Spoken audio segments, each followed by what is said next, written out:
Okay.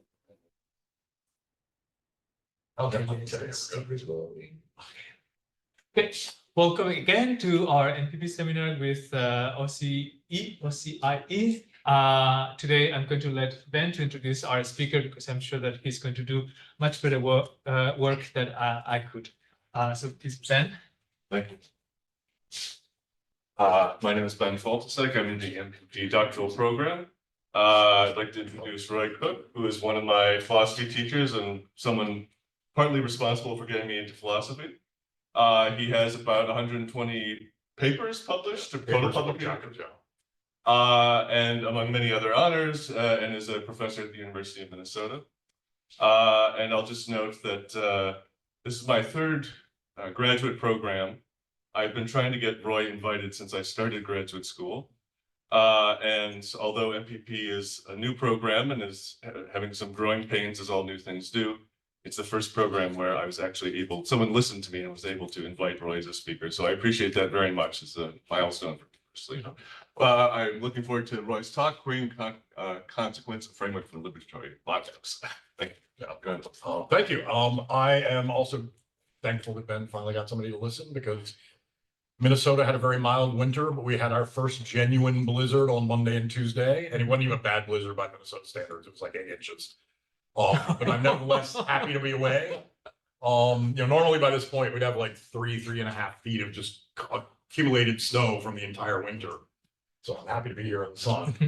So I want to say a little bit about the background of this project before I get into the nitty-gritty of the talk. By the way, if there are clarificatory questions, I'm perfectly willing to take those during the talk if it's going to help you understand what's going on. Big picture, big questions will obviously hold for the end of the Q&A session.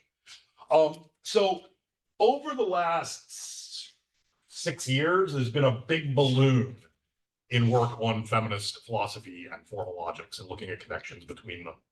There was a little spike in the 90s. I want to talk about some of that work, in particular Val Plumwood's work. I'm going to focus on a good bit. And then it kind of died out. And about 2015, 2016, a colleague of mine, Jessica Gordon-Roth, and I, she, by the way, works on early modern philosophy. She works on Locke, but she also works on recapturing women in the early modern period who were doing philosophy and talking to Locke and Descartes and all of this and writing books and have kind of disappeared from the canon, what we teach. So she's a big part of this like canon reshaping project of like finding the marginalized people that were erased, in particular women, with her. And we started talking about this. She was working on a paper on a, I don't know which one it was. Might have been Margaret Cavendish, but I feel like that's wrong. On a female philosopher from that era who had written some interesting stuff on logic and used logic in interesting ways in her work. And I came to feminist philosophy sort of like almost like in a roundabout way, because I also work on aesthetics, in particular aesthetics of popular culture. I write a lot about comics. I write a lot about superhero comics. You kind of can't be a responsible human being and write about superhero comics without eventually addressing the way that women are portrayed and hypersexualized and all of that in that particular genre of comics.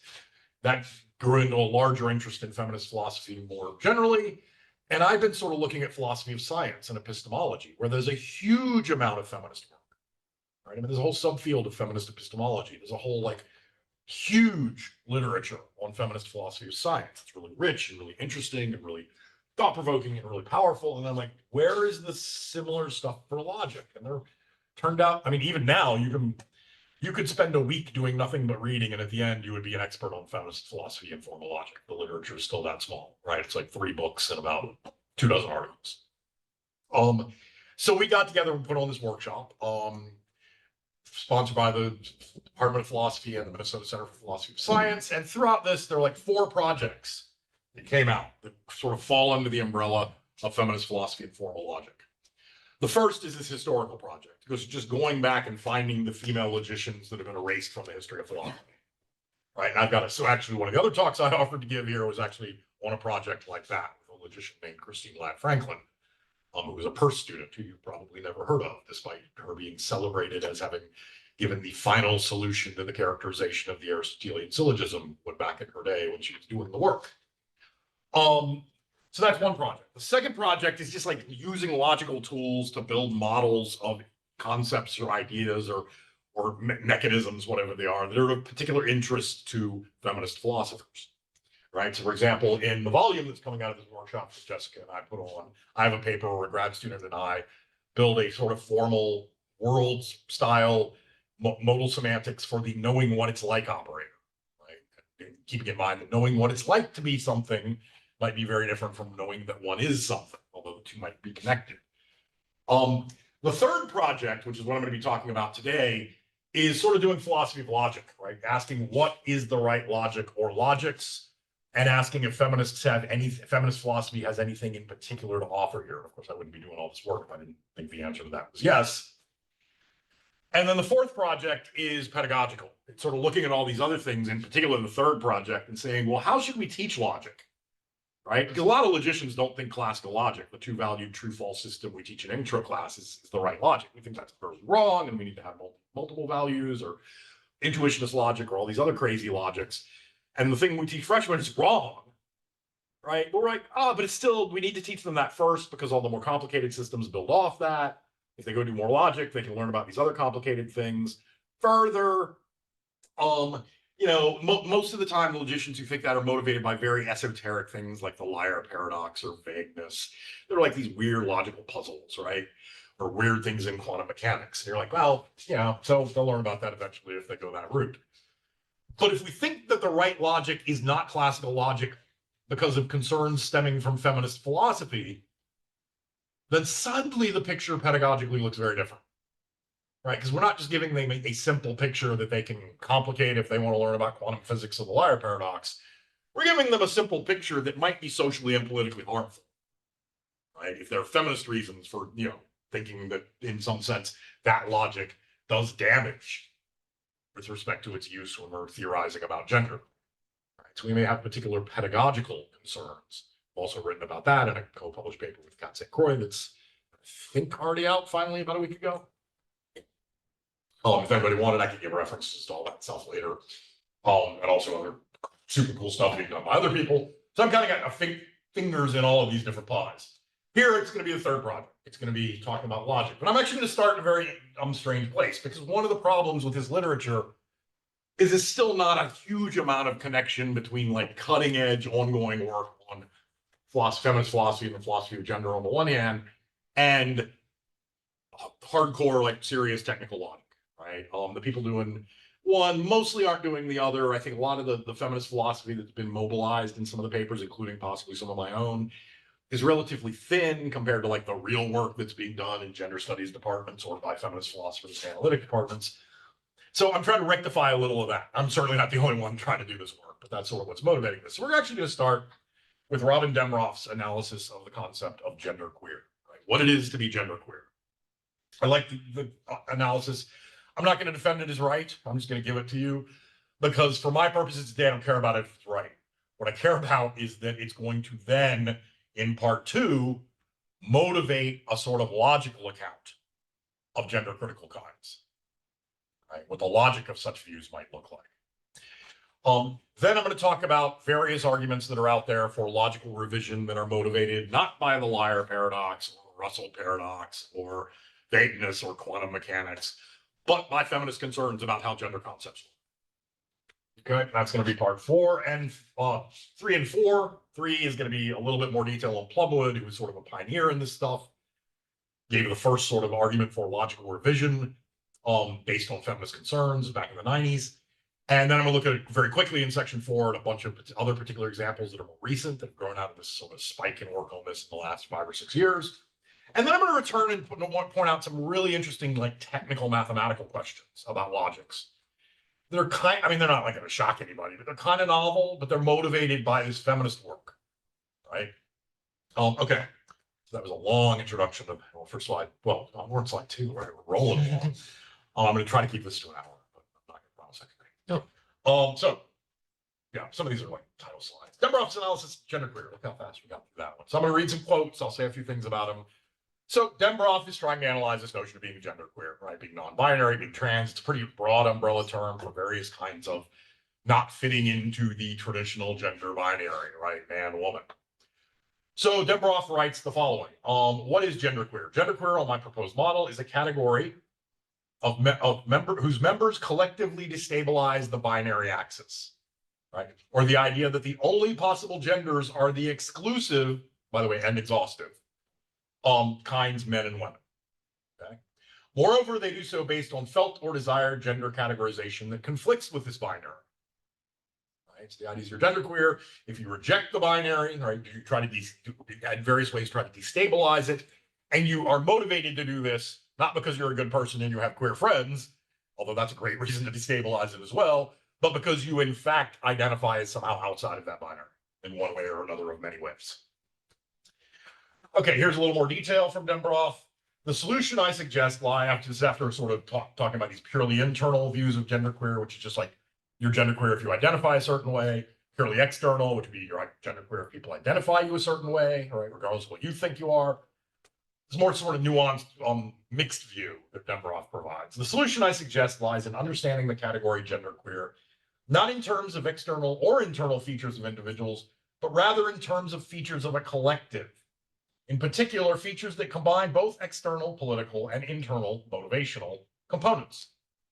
I suggest genderqueer is best understood as a category whose members collectively destabilize the idea that men and women are discrete, exclusive, and exhaustive gender categories, and do so because of members' felt or desired gender categorization outside this exclusive and exhaustive binary.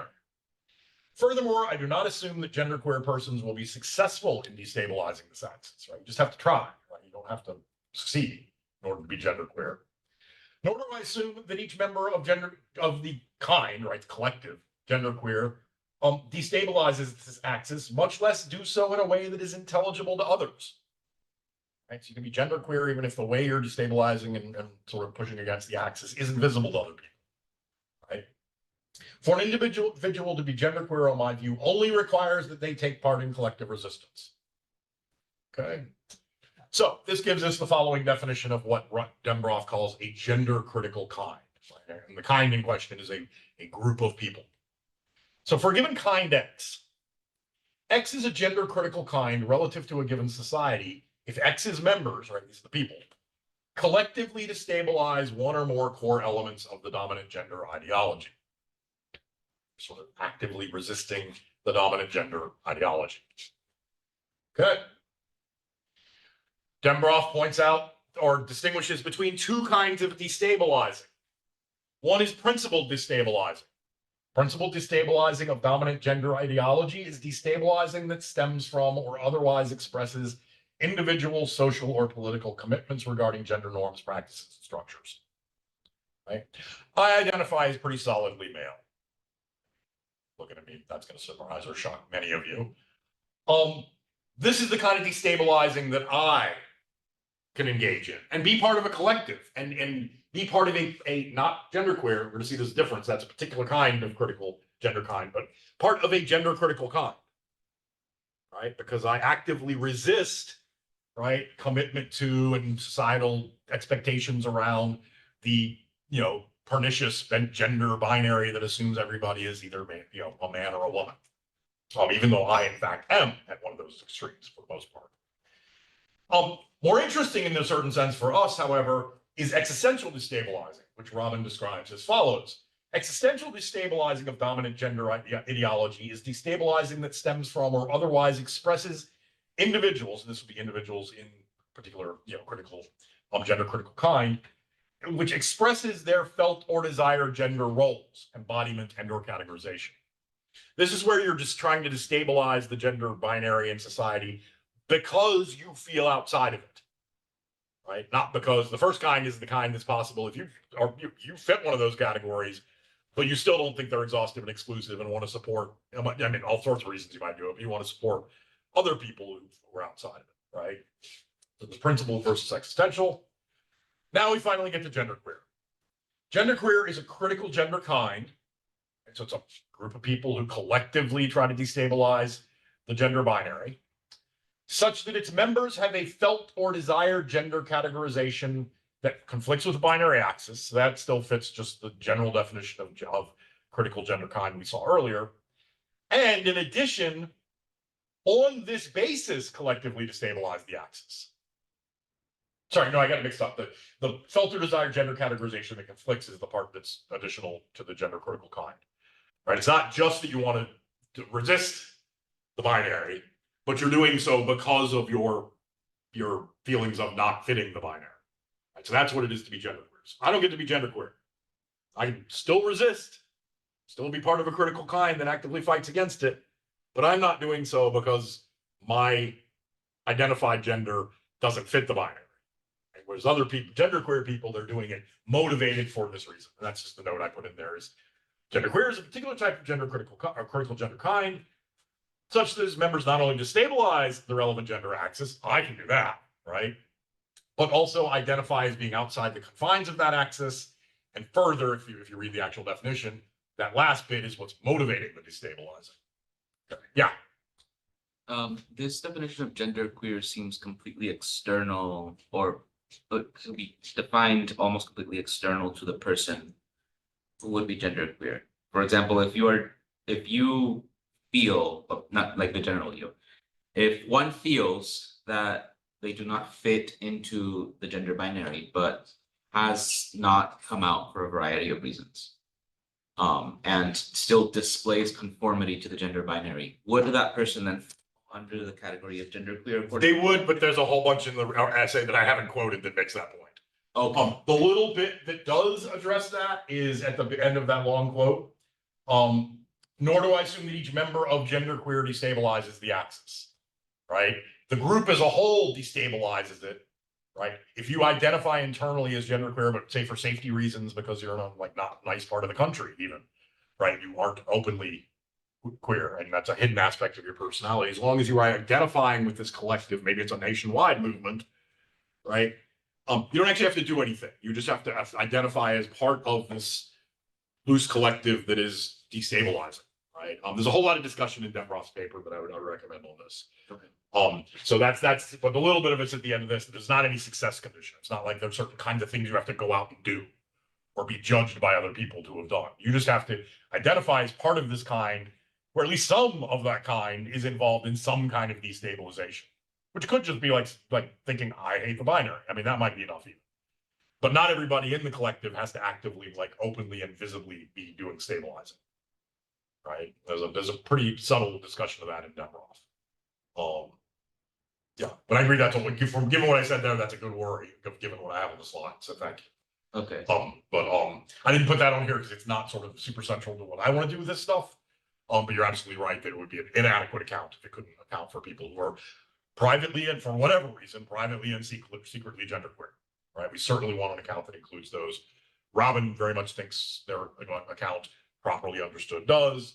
I'd recommend the Dembroff paper and just read those parts of it. Does that help? Even though I've sort of shoved it off to her paper. Kind of. Okay. Yeah, it's a good worry. I'll save my further questions for the end. Okay. All right. Now I'm going to do some stuff. First of all, I'm going to talk about the logic. Second of all, I'm going to broaden the notion of like not genderqueer in particular, but critical gender critical kinds a bit more than Dembroff does. But I think it's in the spirit of their project. So I'm going to read this passage real quickly that I think sort of hints that these sorts of extensions are perfectly okay. Lastly, and perhaps most importantly, this dualistic analysis leaves, I'm sure that's my typo and not theirs, space for variation within both the mental states accompanying felt or desired gender categorization outside of the binary, as well as destabilizing actions collectively undertaken by genderqueer people or persons. The construction of binary gender kinds, men and women, the latitude individuals have within them and how individuals are socialized into them vary dramatically across intersections with other social identities, such as race, class, and disability.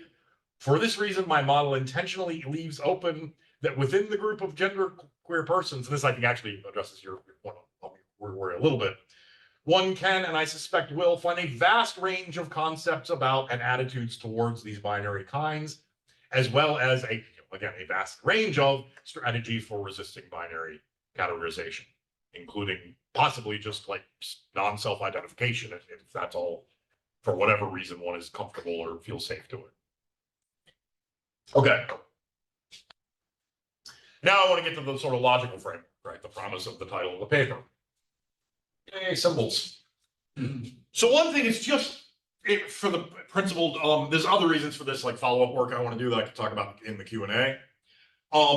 But I'm going to generalize from this binary axis that Robin talks about.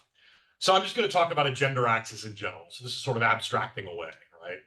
So a class of concepts C1 through Cn is a gender axis relative to a particular society S, right? Because different societies have different attitudes towards gender. If and only if those concepts, first of all, are gender concepts, whatever those are. I'm not going to give an analysis today of what gender concepts are. And the exclusivity and exhaustivity of C1 through Cn, that is, the first formula just says every person falls into at least one of these categories. The second one, just in fancy notation, says nobody falls into two of these categories. Right? So they carve up the collection of people such that each person falls into exactly one of these categories. Is a core element of the dominant gender ideology of society S. Now, most of the societies we're familiar with, not all, by the way, some Native American communities, for example, but most of the sort of societies we're familiar with pretty much have the same actual gender axis, and it's just man-woman, right? Okay, so that gender axis is binary if any of these two. That's right. Everything Dembroff says is just talking about the binary axis, right? And the actual one that we're most worried about resisting as, privileged people who live in North America. So the fact that this is a core element of the ideology is a condition to be a class concept axis? Yes, yeah. Okay, so potential for a complete list of actual binary gender axes in like Western society. I didn't put the ones in other cultures. Man, woman, right? And that's the one that gets talked about the most. That's the one that Robin talks about the most. But also man, not man. That's not necessarily the same thing. And woman, not woman. By the way, I'm going to concentrate on man, not man, because from a logical perspective, anything you say about man, woman, not woman is the same as man, not man. And I don't know, I just used to have and stuck with it. No reason for that, right? There's nothing like privileging man over woman and me just picking one arbitrarily for the logical analysis.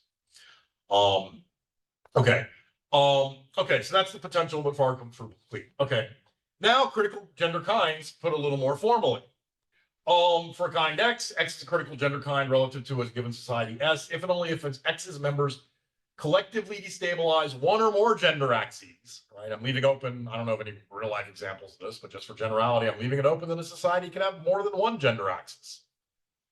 Like I said, I don't know of any societies that do, but why not be as general as possible if it doesn't hurt anything.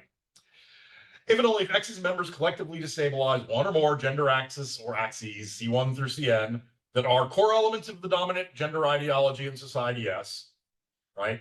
For example, and this is really what we're going to focus on, because this is also what Robin Dembroff focuses on, right?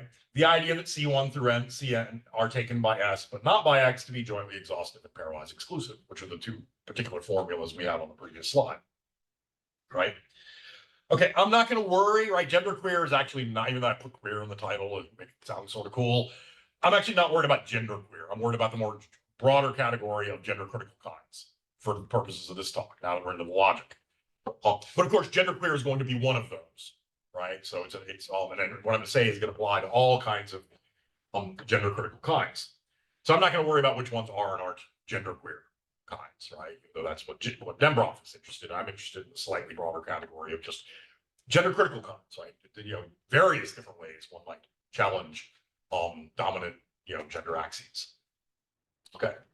Now, here's the crucial points that are going to shape what comes for the rest of the talk. To be a member of a general critical kind requires that one can coherently destabilize the relevant gender axis. Now, if the axis in question is just man-woman, right, then there's nothing logically interesting going on here. Really, and there are a lot of discussion of this, right? But what you're doing here, there's one logically interesting thing that you're doing. You're unhooking womanhood from not manhood, right? And this is what Gillian Russell talks about. And she actually seems to think this is sufficient for like a feminist logical project. We don't have to give up classical logic. All we do is we carefully attend to the fact that man is not equivalent to not woman, which is part of the dominant gender ideology, right? But we just give that up, right? Giving that up, destabilizing that is a gender critical kind. But there's nothing logically interesting because you say, okay, you've got this concept man, you've got this concept women, some people are one, some people are the other, some people might be both, some people might be neither. That's interesting view. I'm going to go a little more radical, however. What if the axis in question, right, the dominant ideology you're interested in is not man versus woman, but man versus not man? Right. And one thing is I want to suggest we take this seriously because genderqueer people, non-binary people, they don't always frame their sort of self-reports or other sorts of claims in terms of the man versus woman categories. Sometimes, not as often, but sometimes there's anecdotes out this about real instances in the literature. People will characterize their non-binary status or their genderqueer status, their gender fluid status in terms of I'm neither right now or just whatever in general, I'm not a man, but I'm not a man. Definitely not a man. Or I'm a man, but I'm also not a man. Right? And they challenge these in terms of a gender concept and its negation. Okay, rather than just two contrasting, but logically independent notions like man and woman. And I think if possible, we should take this seriously. And as I'm going to show you, I'm not the only one who thinks we should take this seriously. Right? So being genderqueer, or more generally, as I noted, being a member of a gender critical kind, with regard to these axes, like man, not man, woman, not woman, requires that destabilizing these axes is logically coherent in the first place. Right? If you think it's a logical truth that everything is either a man or not a man, then there ain't much you're going to successfully do to resist that. Right? It's a logical truth. It's a necessary truth about the sort of semantic structure of the universe. Right? There ain't much you're going to do to change that if it's a logical truth. Right? So destabilizing these axes requires some subtlety. Right? In other words, destabilizing axes like man, not man, or woman, not woman, requires an account of logic such that either the exclusivity or the exhaustivity or both of the relevant axes is contingent. But according to classical logic, neither of those are. Right? We have both. It is the case that man or not man, that's the law of excluded middle, one of the most famous laws of logic, and almost as famous as the other one. It's not the case that anything is man and not man. So logical truth, law of non-contradiction. Right? So if you're going to challenge these ideas, you're going to have to challenge logic. So I'm going to just give some terminology here. A gender critical kind X is a paracomplete gender critical kind if and only if X is a gender critical kind relative to society S. So it's a bunch of people trying to destabilize this list of gender concepts that are taken to be central by the society, and also exclusive and exhaustive by the society. And kind X in particular are trying to destabilize the exhaustiveness of these gender concepts. Right? In other words, they're challenging the truth of that first formula I had, that everybody falls into exactly one of these. So an example of this, and by the way, and the exhaustiveness of these concepts is a classical logical truth. Right? And if you're trying to destabilize the exhaustiveness, you're destabilizing the logic in a certain sense, or that's at least part of what you're doing. So here's an example of this, right? A certain, a collective of people are trying to destabilize the exhaustiveness of the binary gender axis male, not male. Right? In whatever way they're trying to challenge the claim that everyone is either definitively male or definitively not male. Right? That everybody falls cleanly into one of those two boxes. All right. Paraconsistent gender critical kinds. It's just going to be the same thing with the other formula, right? A gender critical kind X is a paraconsistent gender critical kind if and only if X is a critical gender kind relative to society S, again, the earlier definition, and gender axis C1 through Cn, where those are gender concepts. Kind X destabilizes the pairwise exclusiveness of C1 through Cn. Right? In other words, they challenge the claim that no person falls into both categories. Right? So for example of this would be a collective acting in whatever ways they do to destabilize the idea that no one is both a man and not a man.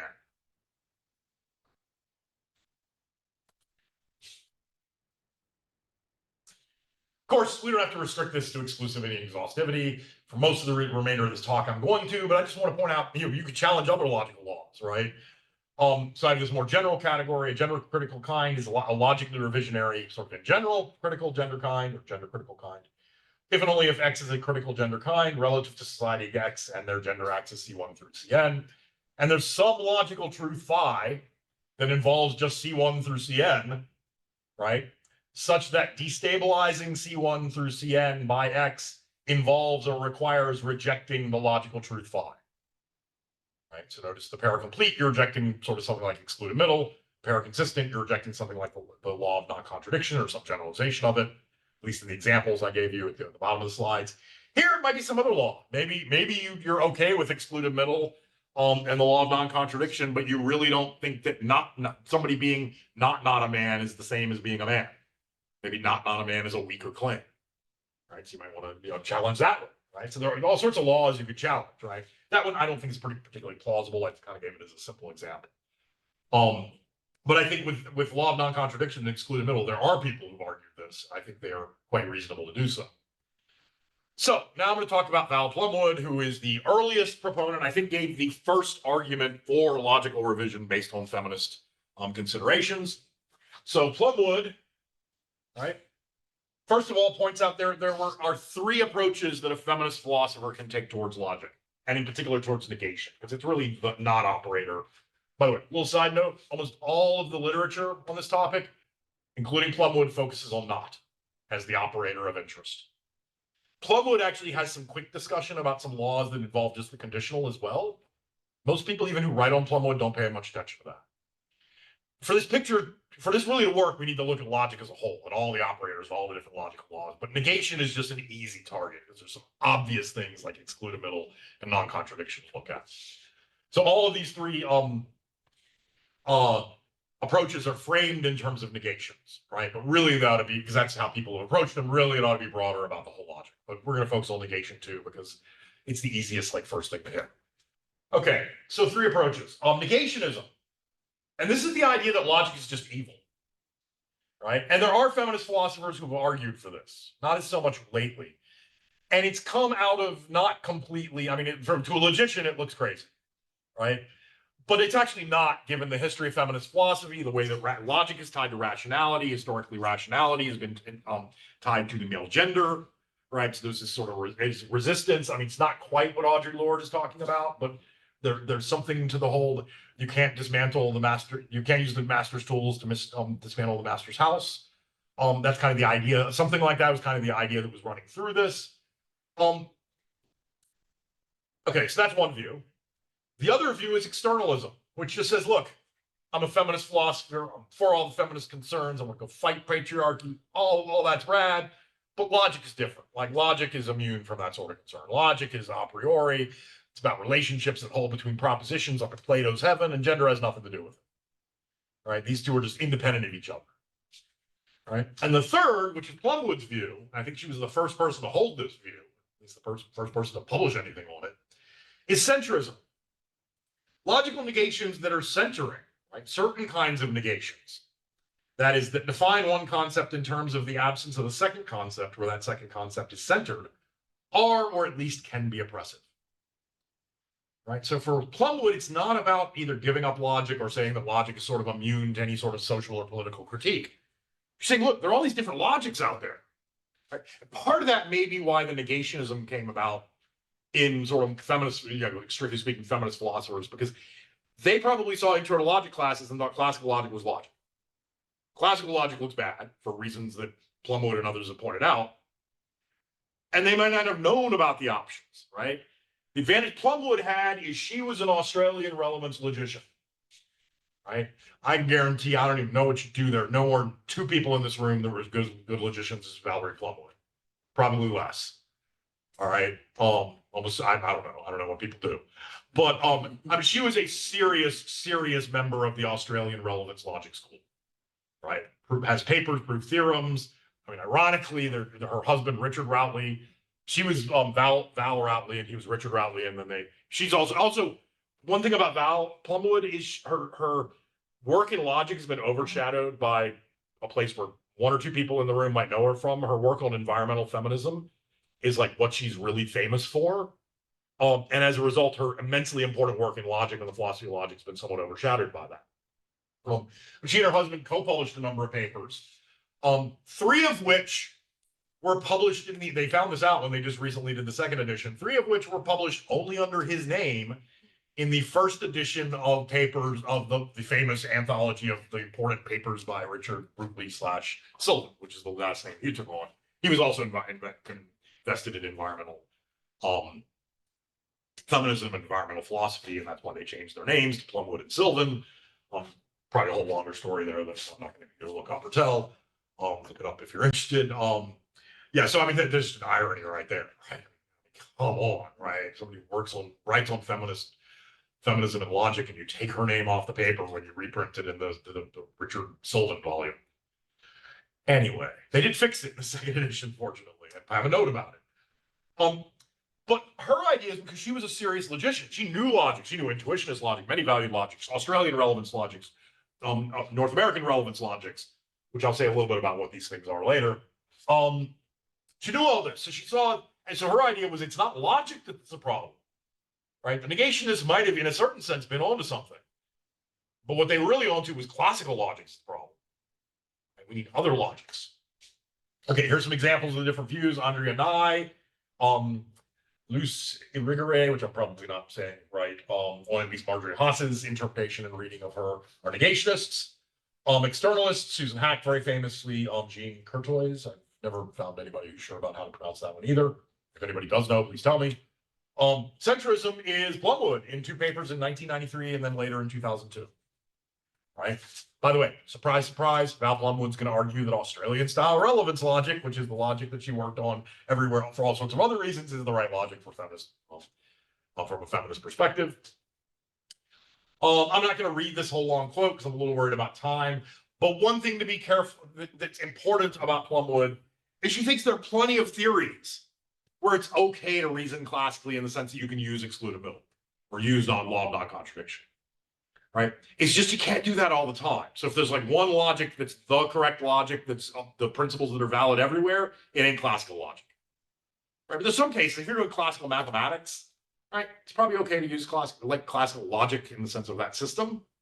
Right? But if you're doing political and social stuff, be careful. Right? That's kind of the point she's making. So it's not like she wants to give up negation or just says you can never have excludable around. That's all this says. All right, so she distinguishes also in that passage between a dualism and a dichotomy. A dichotomy is just saying, you know, A or not A. And maybe saying everything's A or not A, or distinguishing between the A's and the not A's. Just that's often fine. But sometimes making that sort of distinction between the A's and the not A's and assuming that's exclusive and or exhaustive can be a very pernicious bad thing. She has a whole list. It's not just male and man, woman. Or even male, female, like the biological categories that she thinks are bad. It's like nature versus man, or indigenous versus colonizer. I mean, she's very involved in all sorts of political and stuff. A lot of it specific to Australia.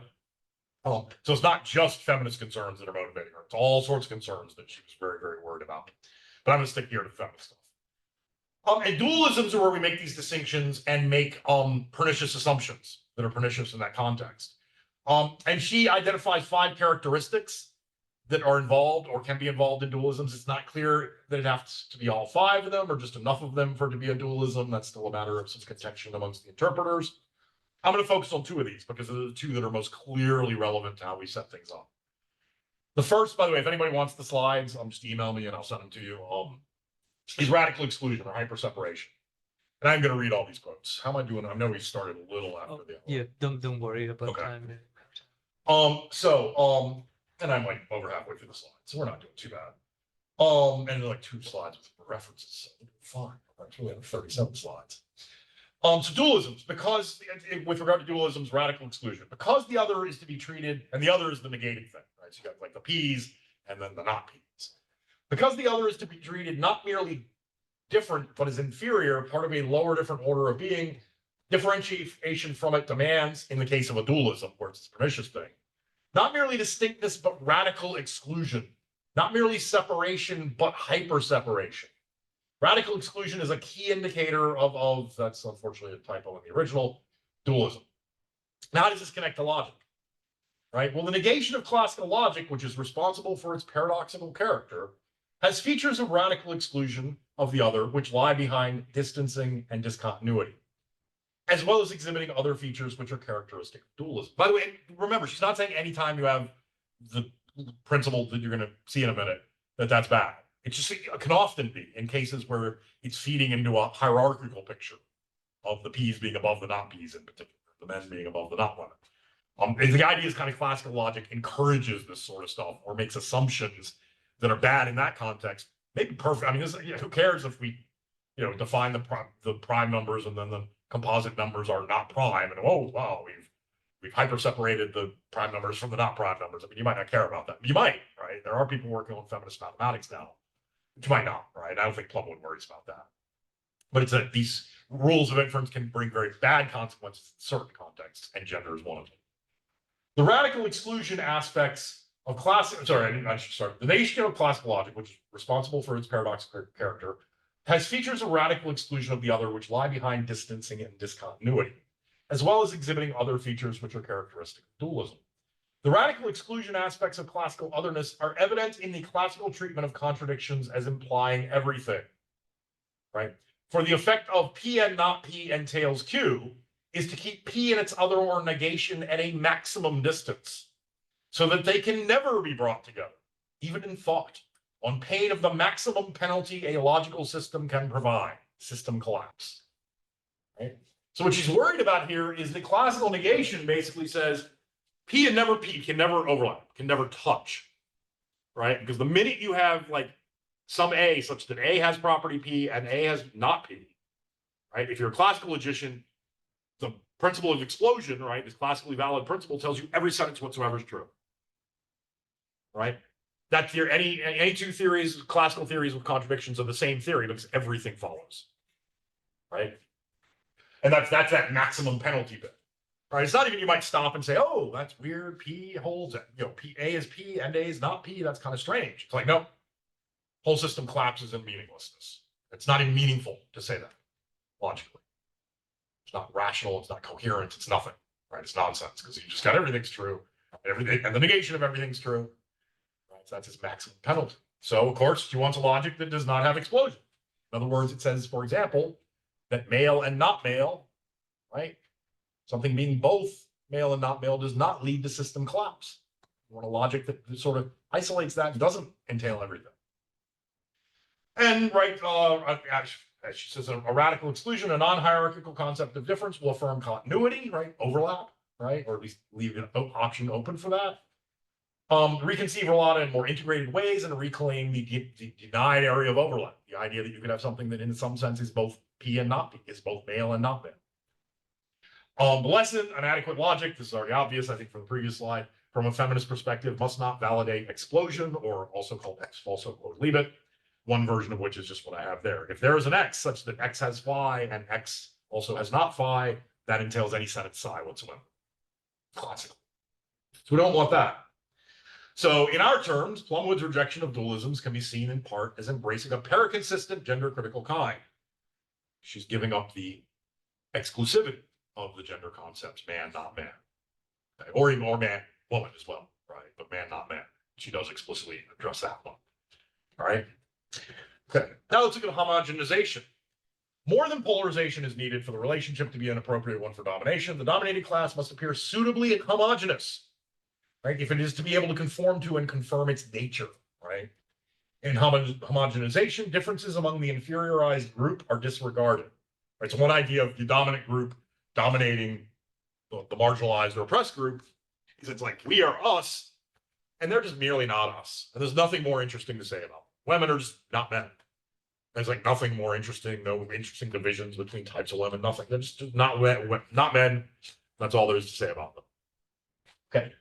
These features, the characterization of not P as the absence of P, also lead to the homogenization of the other, since the other of P as receptacle is indistinguishable from the rest of the universe. I'll come back to that in a minute. Homogenization involves binarism, interpreting the other as just merely the rest. Right? These homogenizing properties of classical negation are associated with the failure of classical logic to make any finer discriminations in propositional identity and truth functionality. Nobody kind of knows what that sentence means, but I'll say something about it in a second. Actually, I think we do now. Thank you, Thomas Macaulay Ferguson. Then Plumwood writes, homogenization, a non-hierarchical concept of difference, involves recognizing the different concerns and diversity of the other nations, but she's using that sort of metaphorically of just various sort of dominated groups. So not, of course, the metaphor is from the other nations and also, the indigenous communities in her homeland of Australia, but she's using it metaphorically for all sorts of distinctions here, which have been homogenized and marginalized in their constitution as excluded other as the rest. So the lesson here is that an adequate logic from a feminist perspective must not validate excluded middle. Right? It should not contain as a logical truth everything is either phi or not phi. Right? In particular, it should not say everything is either man or not man, or just every person. Right? And the reason for this, and I will draw a little picture for this one, marker. All right, is imagine this is the universe of things. Right? Here you've got the things that have property P on this side. Right? Classical logic tells you that means everything over here is the rest, just the things that have not P. Right? So you're failing to distinguish between the things that are definitely not P, right? Definitely not men, and the things that merely sort of fail to be men. Right? In some thinner sense. Right. So for example, she's not going to endorse a three-valued logic, but if you had a three-valued logic where sentences were like true, false, neither true or false, you would get a different actually use a marker that actually shows off, especially if people are on Zoom. Yeah. Right. Better at least. All right, you have a P. Not P could be way over here, and then you could have a bunch of things that are neither, right? So in a very simplistic sense, this is the sort of picture she's pushing. She says, we want to be able, the dominating function of classical negation, one of the things it does is forces you to not distinguish between the things that are definitely not P, so for example, the not men, and the things that just fail to be P, which are both of these categories. This fails because it's neither man nor not man. This fails because it's not man. Right? So in our terms, Plumwood's rejection of dualisms can be seen in part, because we already saw one part of it, as embracing a paracomplete gender critical kind, right? With respect to the gender axis male, not male, and also with regard to female, not female. Right? She's giving up, she wants the logic that does not entail that everything is either male or not male. Okay, now there's one thing I should mention because people get a little very in this field, small but growing as it is. People get very confused about this passage. I don't want to get into it too much. I just want to point out it's here. I offer a different, and it looks like this contradicts everything we just said. And it can't, because what I just said is clearly what's going on in the paper. Yes? Could I just ask a clarification on your three categories? If you have on the left P, wouldn't neither include not P and then other things as well? No, neither is neither P nor not P, neither true nor false. These are the things that P is true of. These are the things that P is false of. And in the three-valued context, there's this third category where P, these are the things that P is not true of, but P is not false of either. They're just some sentences that are neither true nor false. Yeah. So neither is a third. And notice here, however, we're opening ourselves up to still a new exclusive and exhaustive sort of, and this is one reason why this kind of logic I don't think is very attractive, as we'll see by the end. Not this particular logic, but one very similar to it, is because this just replaces an exclusive and exhaustive set of two categories with an exclusive and exhaustive set of three categories, right? That doesn't look a whole lot. I mean, maybe it's better, right? Probably is much better, but maybe not good enough, right? Or at least we want to be open to like thinking about it more and see if it's good. Okay, so here, I'm just gonna read this really quickly. It sounds at surface level like Plumwood's contradicting everything that we just dug out of all the other texts from the same paper.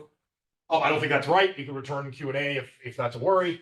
Plumwood explicitly on excluded middle. I offer a different analysis here of dualism, which does not associate it with excluded middle. In terms of propositional logic, the dichotomizing functions of negations which simply divide the universe and recognize a boundary between self and other without importing a hierarchical structure are associated with the law of non-contradiction and the law of excluded middle. So it looks like she's both is and isn't claiming excluded middle as a problem here. I think the right answer is she didn't know how to quite give the argument against excluded middle because she was a proof theorist. She cared about things in terms of what derivations you could write down. I did not mention this, but you'll notice I have a little note here about Ferguson 2023, which I actually mentioned him in passing earlier in the talk. Thomas Macaulay Ferguson has a paper that said that and now analyzes this in great depth. And says if Plumwood had been a model theorist and been worried about like truth tables and models and all of that, she would have had a straightforward argument from the philosophical claims to be getting rid of excluded middle. It was the fact that she was a proof theorist that, and a careful one, that kept her from like explicitly calling out excluded middle. But it's pretty much implicitly there. And Ferguson says, well, even if this might not have been her official view, it's, if you like model theory and you like everything in Plumwood, then this is a great view, right? But we're adding a little bit to it, perhaps. And that's what I think is going on there. She's just not sure about excluded middle because of the kinds of methodology she favored in logic. Don't want to get into that too much. Okay. So here's some final observations. Now we're going to start to get back into some technical stuff. Plumwood endorses a paraconsistent and paracomplete, logically revisionary, critical, gender critical kind based on some form of Australian relevance logic. I think there's now somebody out there who thinks she uses a logic called FDE that we're going to worry about later. But I think she's endorsing here the same logics that she spent her entire career working. Australian plan relevance logics are worlds-based logics. Like this, the semantics has worlds. And so like the conditional depends on the relations between the value sentences get at worlds, and like the negation of a formula at a world is true just in case certain things happen in its associated world. We don't need to give whole semantics. That's what Australian relevance logic looks like. It is super complicated. Fortunately, one of my former grad students is now an expert in it, so I can just ask him when I need to know things about relevance logic. But I do know a little bit about relevance logic. Here's an interesting fact about relevance logic. Here's the question I want to ask, right? Given just the predicate man, you could do this with man and woman, it would just be in slightly higher numbers and more complicated. How many different things can you say in logic about someone's status as a man, or with regard to the male, the concept male? And that number is going to differ from logic to logic, right? And this goes back to that complaint I made about this picture here. Notice in classical logic, there are only 4 non-equivalent things you can say. Every formula you can write down with the predicate male, and then just not and, or, if then, whatever other propositional connectives you want to add, if and only if, is equivalent to either the claim that something's male, or to the claim that it's not male, or to the claim that it's either male or not male, like tautology, or to the claim that it's both male and not male, which is a contradiction, right? Another way of seeing that is, you write MX at the top, and how many different truth tables can you write, if for that? Well, you've got 2 choices, right? I mean, for not, you basically got MX, which is true false, then not is false true, and then you got contradiction, which is true true, and you got the contradiction is false false. Tautology is true true, so you can do a sort of truth table argument. So one worry you might have, independent of any sophisticated arguments, is classical logic just doesn't give us enough things to say, right, about the subtleties with regard to which one might relate to the concept is a man, right?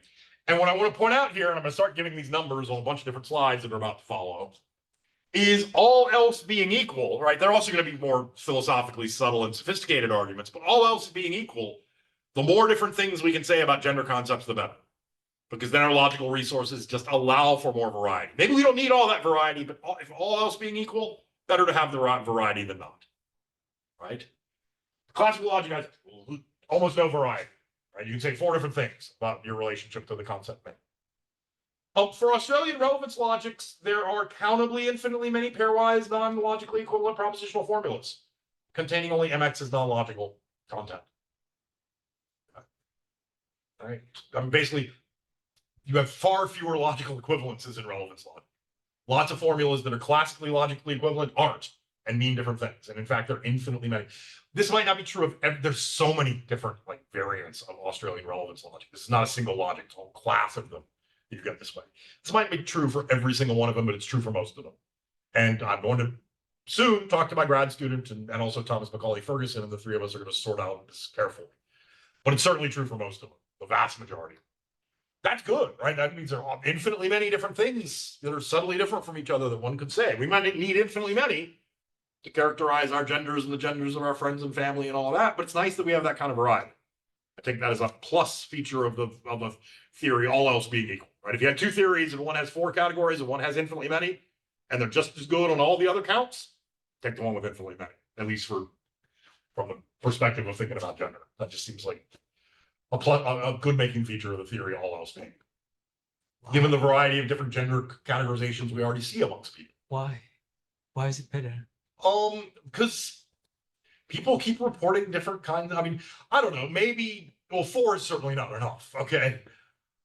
Given just the kinds of gender identities people are reporting, the difference between being both or being neither. There are all sorts of, I mean, it just seems like there are a lot of genders out there. And one thing, I'll come to this later, there's an indefinite extensibility word where we might need infinitely many. Thank you. So I think infinitely many is a bonus, but I don't have that in the talk, but I can talk about the Q&A. So ask me again in the Q&A, so it takes a little while to get through that. All right, now, feminist logical revision now. We already talked about Russell, who thinks classical logic is fine. We just have to divorce, female is not the same as not male. But there are more radical views. And by the way, I did not mean radical in any kind of critical way. They're just more extreme. In a literal sense of the word. So Maureen Eckert, who the first time I gave this talk in Mexico in January was in the audience when I attributed the wrong logic to her. So I've fixed this slide since then. The philosophical stuff was the same, but I actually attributed a 3-valued logic to her when she actually likes a 4-valued logic. So Maureen Eckert, very sympathetic to Val Plumwood's project, but thinks a different logic does a better job. And it's a logic called FDE. FDE it's kind of like this picture, except we have a 4th category. In addition to having sentences that are neither true nor false, we have sentences that are both true and false. And those are separate categories. Now, notice with regard to man, that means in terms of being a man, you could be both a man and not a man. You could be neither a man nor not a man. You could be a man. You could be not a man. There are other combinations as well. It turns out there are 256 pairwise non-logically equivalent propositional formulas containing only MX as non-logical content. Right, now that's probably enough to carve up all the different gender identities and categories that we have so far, maybe. But again, I think just in general, and for this philosophically principled reason I'll get to in the Q&A, infinity's still better. All right. But by the way, I think this isn't all else equal. I don't actually think this concern is super important. There's a second thing I'm going to talk about that I think is super important that trumps this. Right? But if all else were equal between 2 views and one had more categories, I'd say pick the one with more categories. Just so we have them, just in case we need them. Becca Kosten, who nobody in this room has ever heard of because she's my 4th-year grad student, but just got a manuscript. Actually, I say manuscript that is forthcoming now, coming out in a special issue on women and logic. She endorses a bifurcated para-consistent and para-complete gender-critical kind, based on Celia Rausser's Heiting-Brauer logic, which is an extension of intuitionist logic that also has a second negation. And if you're familiar with the Kripke semantics for intuitionist logic, this negation looks backwards in the model rather than forwards. It's very weird, but it's very cool. The standard intuitionist negation is paracomplete, right? It does satisfy exclusion, but it does not satisfy excluded middle.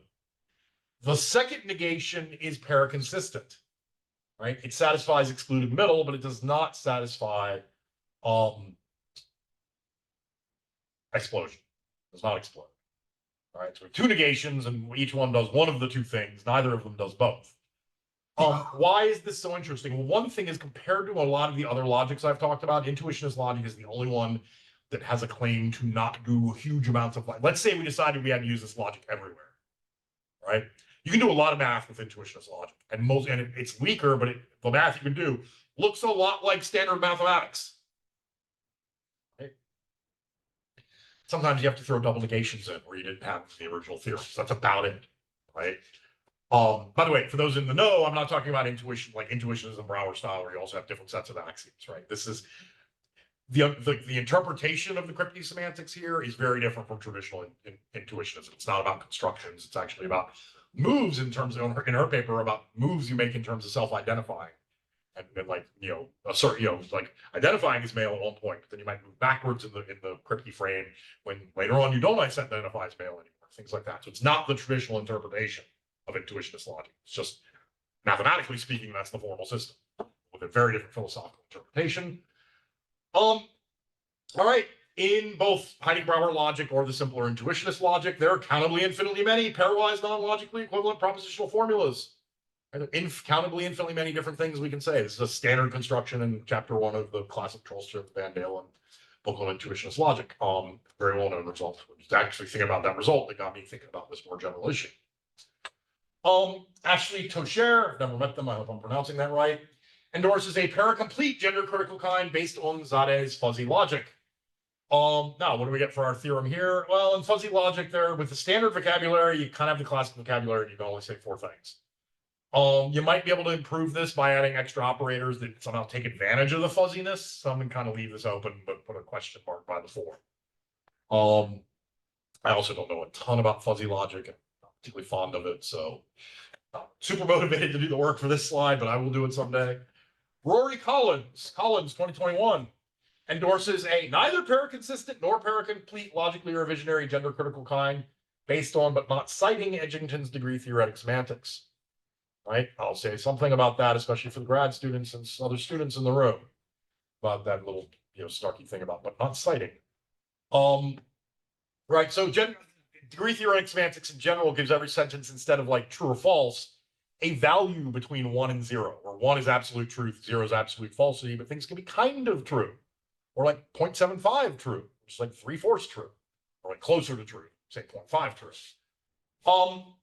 So it's definitely the view that this logic underlies is a logically revisionary gender critical kind, challenging that everybody in the metaphysical, like philosophical sense, fits squarely in either the 1 category or the 0 category.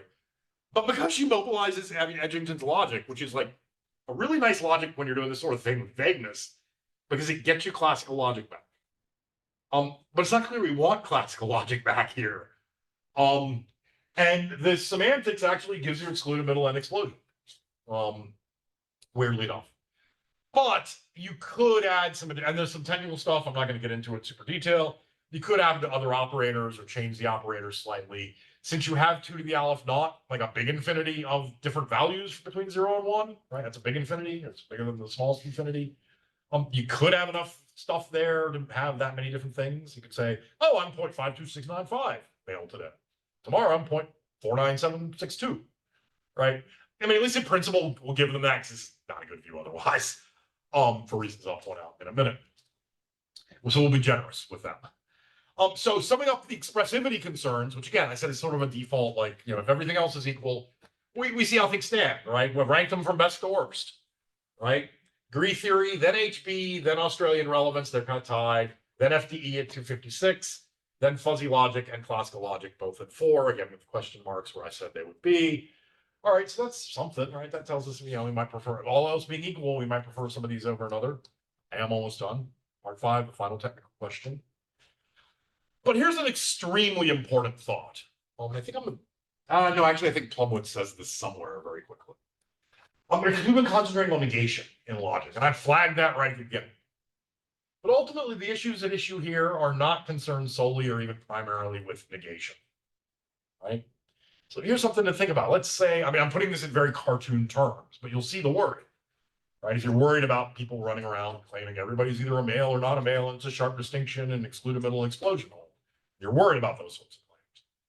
Let's say we revise logic, right? We pick some logic like intuitionist logic or relevant logic where the negation either fails to be exclusive or fails to be exhaustive or both, right? It opens up all these possibilities for, for categories that people can inhabit that aren't just like determinately solely and all and only male, or determinately and solely all and only not male. The oppressive patriarchal theorist, right? I don't know who that is, but the oppressive patriarchal theorist committed to sharp borders and binary gender concepts could still just adopt some other unary operator, such that m dot, call that dot, such that m and dot m are both exclusive and exhaustive, if such operators exist or could be legitimately formulated.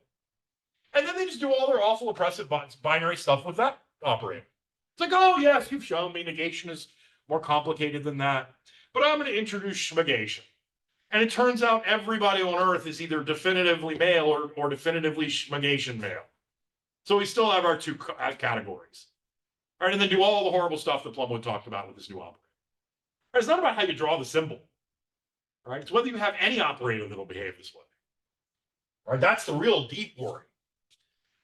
So a successful feminist logical revision, if you're sympathetic to this project at all, right, requires, I think, not only that we adopt a logic where negation behaves nicely, negation plays well with gender concepts, but where there aren't any other operators that you, 1, could legitimately add to the logic, and 2, are both exclusive, exhaustive, or both. And this is why I'm actually not too worried about this ranking. Because at least of the views on the table, one of those wins via the second like out and out ways. So what does it mean? Like, how do we tell if something can be legitimately added to the logic? Well, here's one natural way. You could finagle this. It isn't going to matter for the results. There are very slightly different ways you can formulate this. It's not going to matter for the result I'm going to give you. It'll hold for all of them. So let's say we have a logic L in some language script L. Right? It tells us what's valid, what's not, what's a logical truth, what's not. And now there's a new logical operator dot, which is not in our original language. We're adding this new operator. And we have some rules for how to work with that operator. Okay? We're going to say that that operator, dot, with the rules, is conservative over our original logic, if and only if, for any formulas delta and single formula phi in the original dot-free language, right? We can prove that delta entails phi if in the old logic, if and only if we can prove delta implies phi in the new logic. In other words, adding dot with its new rules is conservative in this sense. If adding dot and the new rules for dot, it's obviously going to allow you to prove all sorts of new things, because you're going to be able to prove all sorts of things about dot, right? This new operator. All sorts of formulas are going to be with dots in them are going to be logical truths. So should it not be a biconditional between these? It should be, yes. Because notice delta and phi are restricted to the original language, Okay. the dot-free Right. language. Okay. But the idea is adding dot and its new rules doesn't allow you to prove anything new that you couldn't prove in the old language. Yes. You can only prove the only new things you can prove have dots in them. Yeah. Right? You can't prove anything new in the old language. Right? By the way, there are plenty of extensions of logics that are not conservative in this sense. For example, if you take intuitionist logic and you add a new rule, this is actually a version of something I'm going to cite on the next slide. If you take intuitionist logic and you add a second negation that obeys the full classical rules, right? Turns out you can use the new negation to prove that the old negation obeys all the classical rules. So you can prove new things in the old language. Right? This is a famous result by Harris that I've always thought was neat and never knew what to do with until today. Okay, so that's what it is to be conservative. So now we're going to introduce this notion, a logic in L, in a language script L, we're going to call strongly Plumwood feminist. Right? Because what I'm looking at here is both excluded middle. I mean, you can also have like a version of this that only worried about excluded middle, or a version of this that only worried about explosion, but I'm going to worry about both of them. Logic L in a language L script is strongly Plumwood feminist, if and only if there is no logical operator whatsoever, dot, with some rules R for it, such that the following are, if you take your logic L and add the new rules, you get that phi dot phi entails any formula. Notice that's explosion, right? So a contradiction, but instead of a negation, it's dot, right? So it's phi and dot phi entails any formula. So explosion holds for dot, right? There's a dot version of explosion. And the second one is we get a dot version of excluded middle. We get either phi or dot phi, right? So just, excluded middle, except it's dot instead of negation. So if those are, so there's no logical operator such that those are explicit or derivable rules for dot, right? Either they're part of the set R or they're things we can derive from R and the other rules. And dot is conservative over L. Right? In other words, given this conservativeness requirement, there's no way to add a new operator that behaves classical, like classical negation. Any attempt to do so would be non-conservative, would actually change the old part of the logic. Because then it's out of limits, right? You're like, no, you can't add that because you're not just adding something, you're changing the old part. That's not okay. Right? So I want to claim that a truly feminist logic ought to be strongly Plumwood feminist. At least on the picture we got here. Now, maybe you're not worried about both excluded middle and explosion. Maybe you're one of these other people and you're only worried about one or the other. But I'm worried about both. So I'm just going to look at this one. But you can formulate this with just one of those clauses, see what happens. But I'm going to do both because the results are really interesting. None of Belknap and Dunn's FDE, remember that was the 4-valued one that Maureen Eckert liked, Zani's fuzzy logic, Edgington's degree theoretic semantics, none of the three of those are strongly Plumwood feminist. Just take FDE, it has one negation. So its negation in standard FDE, if you have P as a sentence, remember they're true, both, neither, false. The standard, of course, if P is true, not P is false. If P is both, then not P is both. If P is neither, then not P is neither, and P is false, not P is false. That's what's called the Morgan It's true, negation. right? That's the one. It's true. Oh, yes, thank you. I'm too busy paying attention to get that part right, and I messed up the easy part. So that's what's called the Morgan negation, and that's the one that's standardly in FDE. But all you have to do to get explosion and exclude a middle back is add a new negation whose truth table is false, neither, both, true. And that is conservative over the old logic. Right? That is fuzzy logic. You just use the complement operation. Edgington's account already becomes, remember I said that's a very weird one because it already contains something that behaves like classical negation, which is kind of good in the original applications of Edgington's account, but not good here. Now there are some complications to this, right? There are people who work on FDE for liar paradox related reasons, and that sort of solution that involves what's called the Kripke fixed point means you can only, for independent reasons, you can only have certain connectives, and depending on how you set it up, there might be independent reasons for thinking this is okay and this isn't. So they may be able to dodge this worry by saying, no, look, if you restrict your attentions to the operators that are already allowable given my other commitments, maybe we don't have this non-conservativeness. But if you're just looking at the logic and the things you can add, without looking at applications and various restrictions those applications may give. So that's the first note. Second one is I don't know the full answer to this question for the various many Australian style relevance logics, but the vast majority of them, you just add what's you might call a locally classical negation, that just the negation of the formula at a world is true if and only if the formula is false at the world. Instead of having this paired world thinking, which is how you get the weird negation in relevance logic. So all of these fail to be Plumwood feminist, strongly Plumwood feminist. Punchline. Hiding-Browder logic and just intuitionist logic, which the H stands for hunting, is strongly Plumwood feminist. Right? There's no operator you can add that has those properties. If you're familiar with the Kripke semantics, I mean, you get this from the Harris result. It's proof theoretic. A really easy way to see it is for the Kripke semantics to work for intuitionist logic. The sentences have to have this monotonicity property that any sentence, once it becomes true, it has to stay true at later worlds. And the dot operator would not have that monotonicity property. So you would start, actually what you start having is things that are theorems in the old logic that are no longer theorems in the new logic. At least in the general sense of all substitution instances being theorems. You would have instances of you would have substitution instances of intuitionistically valid laws that contain dots that were no longer valid. Stuff like that. So yay, my grad student wins. Surprise.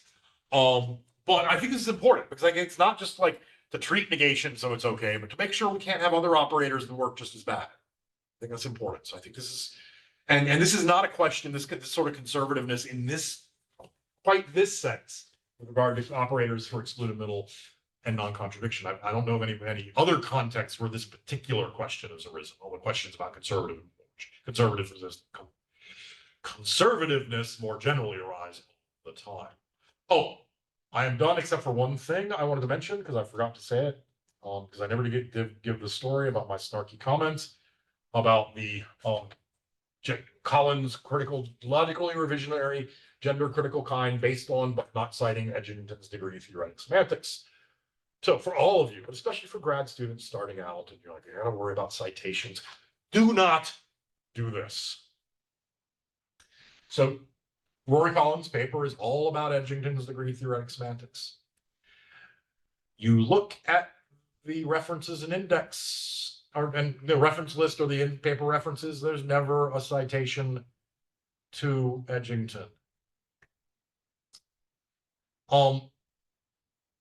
That's bad already. There is a citation to a guy named Nicholas J.J. Smith. 3 papers he wrote on Edgington's degree theoretic semantics. By the way, Edgington's first name is Dorothy, which makes this story all the worse given the context. Now, Edgington wrote a paper developing this new version of degree theoretic semantics. Then some moron named Roy T. Cook And there's a problem, she points out, that she hasn't quite solved yet. Some moron named Roy T. Cook, about 21 years ago, 23 years ago, actually, wrote a response trying to fix this problem for Edgington. And then Nicholas J.J. Smith wrote a series of papers arguing that my solution, which was actually just developing in detail a thing that Dorothy Edgington had mentioned in passing, I was very honest about that, didn't work after all. All right. Now, I'm actually not upset that I didn't get cited. But in that series of Edgington's view, my defending her from a problem she identifies, and then somebody else criticizing my defense of her, if you're going to cite any of them, don't cite the one at the top, cite the one at the bottom. Cite Edgington. Especially if it's a paper on feminist logic, and like she's a woman and Nick Smith ain't. It's not a good look.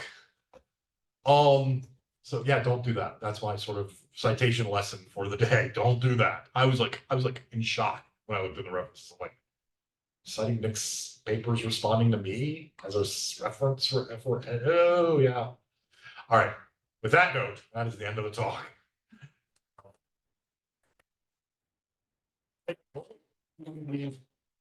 If you need a break, usually we don't, but if you want a break. I'm okay. Okay. Yeah. Okay. So you guys have any questions? Yeah. Thank you very much, but rather it's just a comment on your observation that intuitionistic logic, as good as it is, can deal with most of mathematics, but not all of it, because sometimes you need to throw in double negation. Yeah. Well, there is in fact, it can deal with all of mathematics because you can use Gödel's double negation translation from. That's actually what I was referring to, is the double negation. But that works completely because it actually means that a classical mathematician doesn't know it puts all the double negation in front of the statements. Yeah. And it's just a matter of dialect, not Yeah. to say them. Yeah. I mean, there are two views here, right? There's three views. I know, sure, but Yeah. One is this, right? Is you can say, well, look, this is what they were doing all along. They just didn't realize it because they were sloppy about double negations. Look, the dialectica interpretation gives us really what they were saying. We sort of paraphrase it away and say they were just being sloppy about double negations. I mean, it's not quite what you said, but that's kind of in the ballpark. Second move you can make is be a logical pluralist, which I've not talked about at all here, but I actually have written in with regard to feminist logic, but also in general on this good book. And we can say you get different logics for different domains. All right, maybe we can just, I mean, one option here is just to say, look, classical logic is the right logic for mathematics. Intuitionist is the right logic for gender, right? And there are plenty of people who, my grad school advisor, Stuart Shapiro, wrote a whole book on this kind of logical pluralism. I'm not a particular fan of this kind of logical pluralism, but he's my favorite male human being on the planet. So he's really smart, right? So it's worth taking seriously. He doesn't talk about gender at all. He's worried about like intuitionist math and classical mathematics. But there's a third option that I'm even more fond of. And it's the following. Right? All of this is, let's pretend I am sympathetic to logical pluralism of other varieties, but let's set that aside. And this is actually the approach to it. Your approach is a perfectly good one. I'm just saying this is the one I prefer of the different options. Is to say, look, the right logic is intuitionistic. Right? Solves this problem, solves all sorts of other problems, really good logic for various kinds of indeterminacy. There are all sorts of cool theories you can do in intuitionist logic that turn out to be classically inconsistent. Most famous of which is probably smooth infinitesimal analysis or differential geometry, but there's also, I just published a paper on a really robust theory of the potential infinite that's classically inconsistent, but beautiful in intuitionist logic. It's got all these advantages, but then you can say, but look, this is just an argument about what's logically true, right? So if we go back to Tarski, logical necessity or logic is like the arguments that are necessarily true in virtue of logical form. So logical truths are logically necessary, and that's a particular kind of necessity. Perfectly consistent for me to say that intuitionist logic is the right logic, right? In that sense, right? This formal reasoning. And also to say, but it turns out there's some domains where excluded middle is just necessarily true as a matter of like metaphysical or mathematical necessity. And then classical mathematics is one of them. The logic there, right, is still intuitionistic. Excluded middle actually has the status more like the other axioms, right? So when you're doing piano arithmetic on this view, your logic is intuitionistic. The axioms are the piano axioms plus all instances of excluded middle, because you're in a context where those are all necessary. Maybe much of mathematics is like that. Now you want to give an argument for why that's the case, right? So part of this is and part of the reason I like this view, or maybe part of the reason I arrived at this view, and I'm not accusing you. I'm talking about like the larger literature about logic and logical revision. People are often not very careful about the difference between saying something is a logical truth and merely saying it's like in one sense or another true come what may. Right? Logical truth is not just necessary truth, it's a very specific kind of necessary truth. Right? And I actually have a paper, one of my favorite papers, but I gave it a stupid title so nobody ever reads it, called Should Anti-Realists Be Anti-Realists About Anti-Realism? I don't think anybody just from the title has any idea what that paper is about. But I even go so far in that paper, and I don't endorse this view, right? To say that I could be an intuitionist and believe every instance of excluded middle is necessarily true. Right? I just don't believe it's true in virtue of its logical form, right? Maybe all instances are metaphysically true. Maybe that's a metaphysical discovery. Right? And that's I don't think it's a good position to hold, but I mean it's a coherent position. There's nothing wrong with saying that. And I think a lot of scholars who work on this sort of stuff sometimes slip back and forth between necessarily true and logically true a little too quickly, especially when we're talking about logical formulas. It's kind of a digression, but yeah, I'll go for it. So another example of this is I once, to my grad school advisor, Stuart Shapiro, I wrote a paper where I used him as a counterexample to a view he was endorsing. Because he had this argument about, it was an argument about the connections between logical pluralism and truth pluralism. And at one point, he and his co-author said something to the effect of, well, we've argued this claim is necessarily true. And the claim is purely logical, right? It only had logical operators in it. So nothing non-logical, nothing about the world. And he said, therefore, the best explanation would be that it's a logical truth, if it's a necessary truth that's expressed in purely logical vocabulary. And I said, well, one might think that's, again, my response. I was like, at first glance, that looks like a good argument. But here's a counterexample. So imagine you're a philosopher who is a staunch defender of classical logic. Further is a staunch defender of higher order logic. And further is a mathematical Platonist, believes mathematical objects are real objects out there. Well, and by the way, those are the three claims my graduate school advisor he's not now a pluralist and not so much like the defender of classical logic, but like back in the day, those are the three claims my advisor, Stuart Shapiro, was best known for defending. He had a whole book on second order logic. He wrote an SEP article on classical logic, and he wrote a whole book on mathematical structuralism and defending Platonism about mathematics. So I was obviously describing him. And I said, now, this person believes the purely logical formula, there is an F such that F maps the universe into but not onto itself, right? It says there are infinitely many objects, because he's a Platonist about mathematics. Further, that formula is purely logical. Right? All the symbols, there's no non-logical vocabulary. It's all just, quantifications and connectives. But I know for a fact that the person who has these beliefs that I'm describing does not think that's a logical truth, that there are infinitely many objects. I hope I embarrassed him a little, because that's fun. Just I'll use him as a counterexample to his own argument. That was kind of a digression, but it was a cool digression, so it's okay. Other questions? Yeah. So one could say this is all very interesting, but isn't there a concern about ad hocness? So what if we want gender predicates to have infinitely many non-equivalent formulas, infinitely many truth values, but we don't want that for all predicates? Why should we treat the gender critical predicates in this special way? Look, let's say we go intuitionist, which is the right way to go, obviously. You don't have to have it for everyone, right? You can say, well, look, with gender, we're going to just use intuitionist logic. When we're in other contexts where maybe for the prime, we don't want it to be open that it's prime or it's not prime or it's not prime or it's not primehood entails it's primehood or all these different non-equivalent formulas. You just say, well, this context excluded middle is true, right? But it's not true in gendered context, right? Just that exact move. And maybe it's necessarily true when you're doing classical mathematics. And hence you just have the four things you can say about primehood. The logical truth, the logical falsity, it's prime, it's not prime. And, and again, that would be, if you're a monist, then that would be just saying, yeah, that's not a logical truth. It's still maybe mathematical necessity, right? So it could be necessarily true in that context, but it's not necessarily true everywhere, right? There are other contexts. So you just make that same move, I think. Does that help? Yeah, absolutely. A brief follow-up is, so someone could respond to you and sort of bypass the logical pluralism, all the logical stuff, and just say metaphysical view, but with gender exclude middle holes. And so that's a parallel debate, right? I mean, you're not getting into that. You're just saying, let's assume that there are these many different genders. Yeah, I mean, part of this is just what I take to be good methodological practice is when people make, even though the analysis of what it is to be genderqueer is different, right? And it's not just purely internal.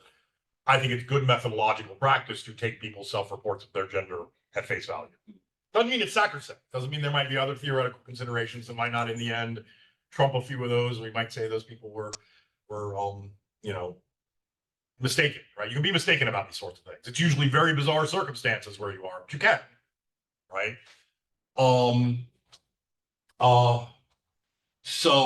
But I think it's a good methodological practice to take the data seriously about what people say. And they clearly categorize themselves in more than just two gender categories, right? A lot of them. Actually, that reminded me about the thing I said I would come back to. You sort of asked about the number of why more is better, at least theoretically, to have it open. I think there's kind of an indefinite extensibility move that could be made here. I'm not saying people make this move, but it's logically possible, theoretically possible. We can thought experiment it. So our kind of logic probably ought to leave it open that this is possible, even if no human being actually does this, or at least not very often. One could be resistant to any gender categorization. All right, so let's take even any finite one at least, right? So this is why I think at least infinite, right? Because for any finite number of categories, whether it's 4 or 256, you could have some, and I'm not sure how much control we have over our gender identification, even for genderqueer people and gender fluid people who change. It's not clear how much is like a choice and how much is like just what they're feeling. I mean, these are open questions that I don't do the right kind of science to answer. So I'm just like spitballing here. We could at least, seems like a reason to keep it open, is that one way of being resistant. I mean, one could take any finite number of gender categories that are exclusive and exhaustive, and it seems like or people could form a gender critical gender kind around that and say, I'm none of those, right? And then we say, okay, well, now we got a new category, right? And it's like, well, I'm none of those either. We got a new category, and I'm none of those either. We got a new category, right? There's always the I'm none of whatever we've got right now move. That's at least, again, I don't think people do this very often in exactly those terms, but at least it's a theoretical option, right? At least for a finite list. Now, once you get to the infinitely many, it's not clear that any of us can sort of like conceptualize all of them in a way, all infinitely many logically non-equivalent ones in a way that we could like form the I'm none of those. You could do a transfinite induction and you would have the same argument. We can't quite, because in terms of inferences, intuitionistically, at least they're not linearly ordered in terms of implication. We can do something like that, right? I just think it's safer, especially with that sort of move available, to have infinitely many. Actually, I would argue that having infinitely many not only is better, not only is not better, I think it is worst. So categories are good. Why? Because they help us to understand the world. A category that is not inhabited is useless. And all we know about, for all we know about the world, there is going to be only finitely many people. So there are going to be genders that are not inhabited. Why are they useful? For nothing. As long as they're inhabitable. The category of purple cow is useful because I can think about it and predict what it's going to be like when I paint a cow purple tomorrow. But it cannot be. All of them cannot be. I don't know. I mean, intuitionist logic is pretty sophisticated, unified system. I mean, it looks a lot like classical logic in many ways. And by the way, that infinite number of categories thing holds for a significantly strong strengthenings of intuitionist logic. So I can go as far as to add weak excluded middle, which is not P or not P. And still there are infinitely many different You know, and which gives us back like dilemma, right? We still can't go if P implies Q, and if not P implies Q, then you get Q. But you can go if not P implies Q and not P implies Q, then Q. Right? You even get like proof by a version of proof by cases back. Right? I mean, in a recent paper, I introduced the technical term nearly classical for this logic, and you still get infinitely many things. And there, I think the benefits just outweigh the losses because, yeah, you've got some extra concepts, but they're so unified and theoretically well behaved that I don't think it's hurt us at all. Right? It's not like these are just random concepts, right? With the intuitionists, it's this hierarchy of them that are recursively defined in terms of the previous ones. And another thing about the intuitionistic logic is that still I haven't encountered anyone who defends that intuitionistic logic is the good logic that we should all be using. And in their arguments, they use intuitionistic logic. They always use classical logic. Yeah, see, I have the cheat move there, right? Because remember, I keep coming back to this move where I go, look, classical mathematics is true. It's just, you know, we're mischaracterizing where excluded middle is. Excluded middle is one of the axioms. The logic of, you know, when we go look at the math department, they are doing one thing wrong. When they write down the non-logical, like mathematical axioms, they keep forgetting to write down excluded middle. Because they think they're working in classical logic and they're working in intuition. But it's not only about mathematics. It's about, for example, in your arguments, you were using classical logic. I'm not I'd have to go through it, but I'm not sure I was. I haven't been that careful with these slides, but you can do a lot. Even people that defend the prior consistent logic should be the logic. Still, when you say when they say P, you say no, not P. They don't say, oh, that's fine. Never.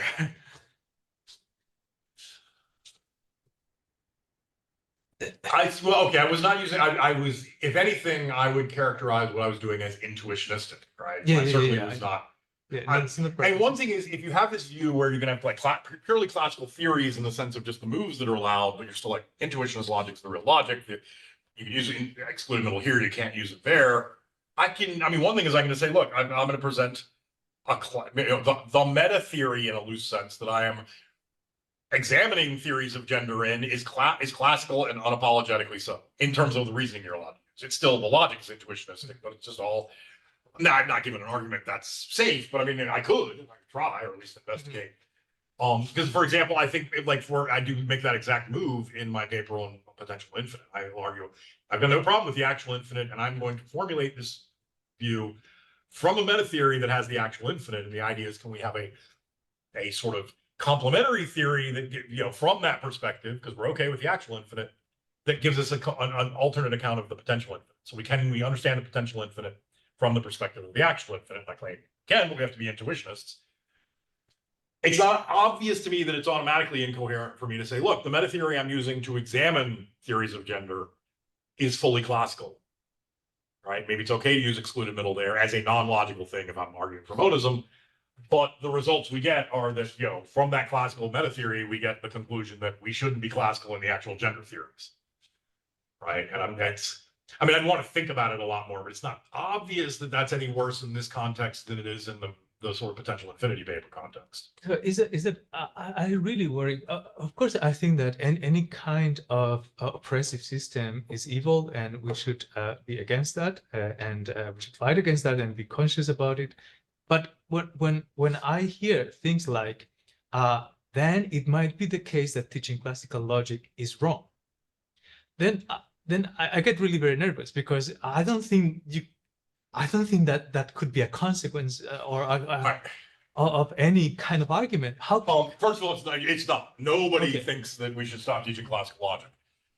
One of the pedagogical concerns, and the one I highlighted, is how we teach it. And so for example, up until I started working on this stuff, I felt if I was teaching like freshman level internal logic, I might go on a digression about non-classical logics. Given that I'm me, I probably did. Because I love non-classical logic so much. But I didn't feel any obligation to tell them that there were these non-classical logics out there, and like many people working in the philosophy of logic who are specialists think that classical logic is wrong and one of these other systems is right. Because most of those arguments up until recently are things about the liar paradox, quantum mechanics, very esoteric things, and not politically and socially relevant things. I think what's different about the gender case, right? If you think, say, intuitionist or one of these other non-classical logics is the right logic and classical logic is wrong for social and political reasons about how to theorize and frame gender, then I think we might have some sort of, unless you think that's right, then I think it's at least asking whether we have some sort of moral obligation to not teach classical logic, but to explain that to them we are teaching them that system because it is the simplest system, and all the other systems that might do a better job with some of these things. Also, by the way, it might be good for them to learn the oppressor's logic anyway, right? I mean, it doesn't hurt to learn how your oppressors operate. But we're not really doing it for that purpose. The real practical reason we're doing it is it's the simplest logic, and all the other logics I talked about are obtained by taking classical logic and putting extra whirligigs on it, in a sense. But it's the difference in the two cases, I think, is the moral and political, right? Do we have an obligation to at least say something about the logic and people's worries about it? And I don't think with the liar, I don't think I'm morally obligated to tell my internal logic students that, yeah, a lot of people think the liar paradox entails everything I taught is crap. I'm more worried about this sort of argument and whether I have a moral obligation to tell my students that because of the way gender concepts work, there are a lot of people that think this stuff's crap, right? It feels like the moral and political case is a little more weighty. And that's the part of the pedagogy I find kind of interesting. I know because in the classical stuff, you're never going to understand these systems, right? I mean, just from a purely practical matter. They're all built up by adding stuff to classical logic. We're taking stuff away or tweaking it or complicating it. So the questions I think are more how we teach it and the framing, right? And how we present this to them. Do we present it to them as the one true logic, right? Or are we more careful about, given these sorts of worries, should we be more careful about framing it as the simplest and sort of introductory one that you can then, if you're interested in other kinds of logics that might be better for other kinds of tasks, and in particular for gender type stuff, or race, or some of these considerations could be broadly generalized, all sorts of identity questions. It's more about how we frame it and how we identify to them what we're doing, not that we're going to change the subject matter. But could it be the case that classical logic is the true logic, and what is wrong is the particular formalization of the gender? So if we want to, I don't have a knockdown argument against that. I'm skeptical that's going to be successful. Because maybe. Yeah, why gender should be predicated. I mean, and a very simple version of that is what Gillian Russell tries to do. I think she deeply underestimates the importance of identifications that involve a predicate and its negation rather than two independent contrasting predicates, right? In other words, male, not male versus man, male, or man, not man versus man, woman. But I think that's exactly the sort of thing that Gillian was trying to do.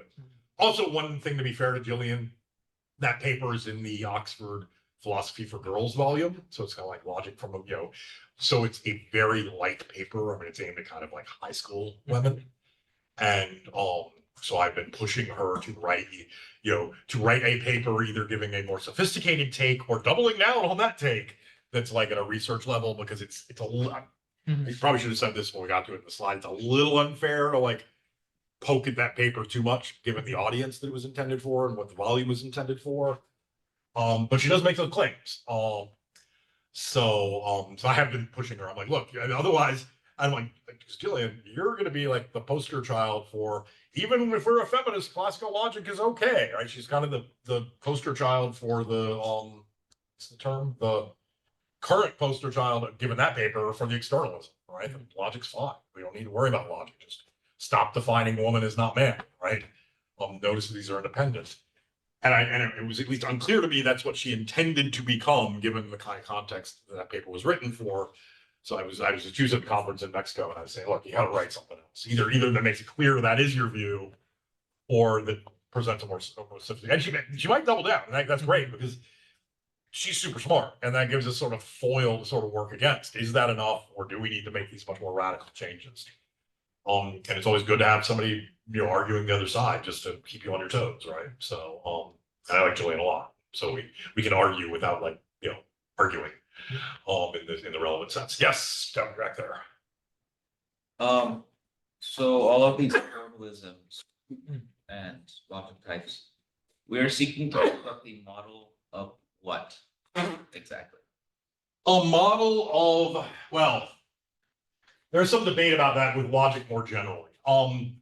I have particular views. I have a view called logics modeling, and I think we're building scientific models of how we ought to reason and how we ought to use concepts. But applies to what? So what is this framework supposed to model? Correct reasoning about, in this case, gender concepts. Now, obviously, that better be really, really, really sensitive to actual reasoning about gender concepts, right? It's not meant to be some replacement. Okay, But I mean, yeah, I take logic, I think formal logic, formal models, models in the logician sense, all sorts of constructions to be scientific models of how we ought to reason, right? Which distinguishes what psychologists are doing is, often formal models of how we actually reason.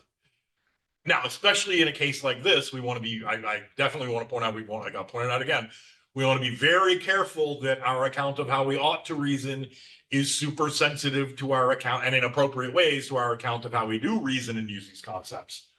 I also think, you might say slightly different things. It applies both to our concepts, right, whatever those are, and to our linguistic behavior, right? So it's both about language, but also about thoughts and concepts.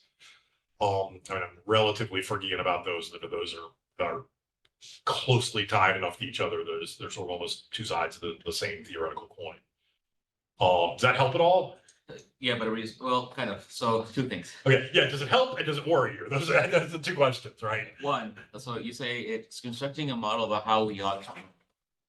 But gender in what context? Because gender is different things in different contexts. Are we talking about self-felt identity gender? Are we talking about gender in a societal sense? Like how ought we to reason about how societal rules enforce or don't enforce gender roles? Because that is different too from a self-felt experience versus how do these self-felt experiences relate to the rules of the society that we live in. Versus, is this a relational theory completely about how ought the self-felt theory or the self-felt experience relate to the societal structure? So that's just not clear to me because there's a lot of mixing of the language. There is, and there is in the Dembroff as well. Destabilization, centering, oppressive in which context? What does he mean by oppressive? Yeah.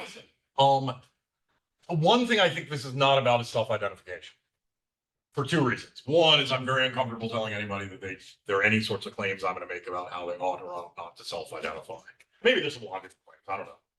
More important, however, is it's not clear to me. Again, there are certain kinds of social scientists who could answer this much better than I could. It's not clear to me that self-identification of the relevant sort is separate enough from everyday belief to be independent of the well-known fact about everyday belief that it is not in our control, right? So there's very little interesting that one can say about what we ought to decide to believe, right? Because a lot of that's not in our control. What's in our control is the kinds of things we expose ourselves to, the kind of conversations we have, sorts of information we get, that then just cause us to kind of believe the things we're going to believe as a result, right? So it's like this two-level sort of thing. So I think the way I've been viewing this is, here's actually how I've been viewing this. You're making me think about this because a little more. So if I can just, yeah, a big reason that I'm asking this is because many of these agencies seem to construct models around things like genderqueer, but there's like a very strange mixing to me of self-felt identity and relation to the external world, and there's almost a requirement that somebody who feels like you ought to relate to the external world. Yet that would also sort of suggest, did genderqueer people exist or do genderqueer people currently exist in societies where gender norms are very strictly enforced and nobody can really speak out against it? Remember, earlier when I said it's not requiring, in fact, that anybody speak out. That could be like we all just kind of agree to these thoughts or for that sort of community. The way I've been looking at Dembroff, and this might be wrong, I should probably reread the Dembroff carefully with this in mind, because I haven't read it with this particular question in mind, is genderqueer is supposed to be the gender, right? And it's this gender separate in the particular count, in the particular example they are focusing on, where we have man, woman, and then genderqueer. And what's interesting about the account is genderqueer is in fact constructed as a new gender in a certain sense, as a reaction to the old. Now, if that's right, and I think most philosophers who work on this stuff, I mean, I totally agree with you. There are all these different aspects of gender. There's your identity, there's what you're assigned by society. There's, you know, your internal identification is different from your how you perform it, various kinds of things like this. A lot of philosophers assume that some combination of that gives you your genuine gender. That one of these things or some combination of it is your gender. Not sure this is the right way to think about it, but it's the way a lot of the philosophers do. And then I think that, and again, I'm not sure this is the right way because you're making me look at this stuff from a little bit of a different perspective than I have.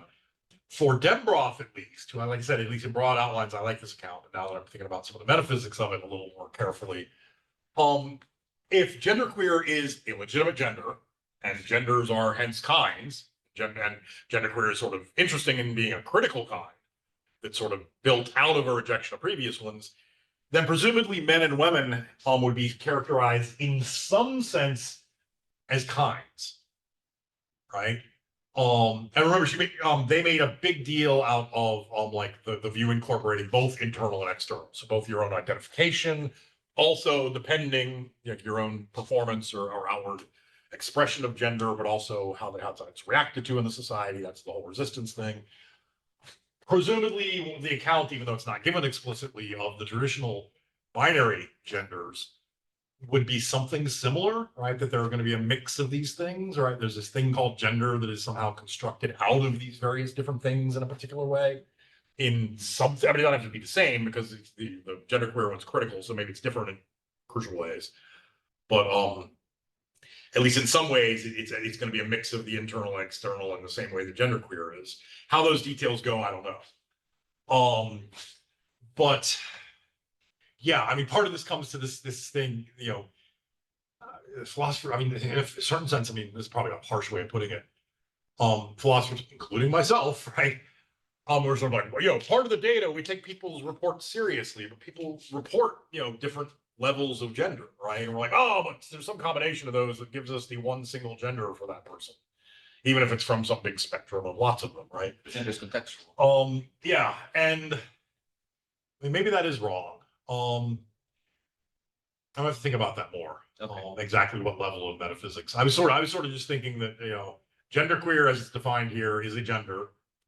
Man and woman are going to operate somewhat similarly as the genders. You know, the singular gender man, the singular gender woman. And they're going to be both internal and external mixed somehow. And but I have to think about that more, the metaphysics of this. I've thought about the logic a lot and haven't thought about the metaphysics too much. So As long as we agree that I still don't know what we're constructing a model of. yeah. Okay. Yeah. It just feels to me like you can always play this game. where- Yeah, I mean, there's definitely this model is bad because you didn't do this, but it's because you switched the context. Like, Yeah. you're not specifying the context. Yeah. Sorry, can I? Oh yeah, sorry. I just want to make sure I Yeah. get this out. So the other thing that you brought up that maybe kind of raised my eyebrow in your answer is the constructing models about how we ought to think. The word ought is dangerous. I don't think that Why? those- there are wrong ways to To think. ask a question about that specifically Yeah. as well. if I may. Yeah, So when you said the same thing that Dominic here is referencing, that you're talking about constructing models about ways we ought to reason, you also said, and I understand why you did, that we should pay close attention, you know, have sensitivity to the Yeah. way we currently do reason.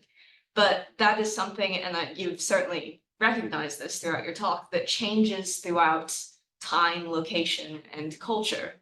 So what exactly would you mean by a correct reasoning? Would that also change throughout time, location, and culture? Because we have to pay, you know, we have to have sensitivity towards the current ways of reasoning. Or do you think there is some way of reasoning that you might be able to describe? First of all, I am like a realist enough about these things in a certain sense. I think that there is a right way of reasoning about these things. I totally agree that ought is dangerous, right? But I don't think it's because ought claims are inherently bad. I think because people just make stupid ought claims. Look, if P is a meaningful sentence, then you probably ought to believe, if it's presented to you and you either believe it or disbelieve it.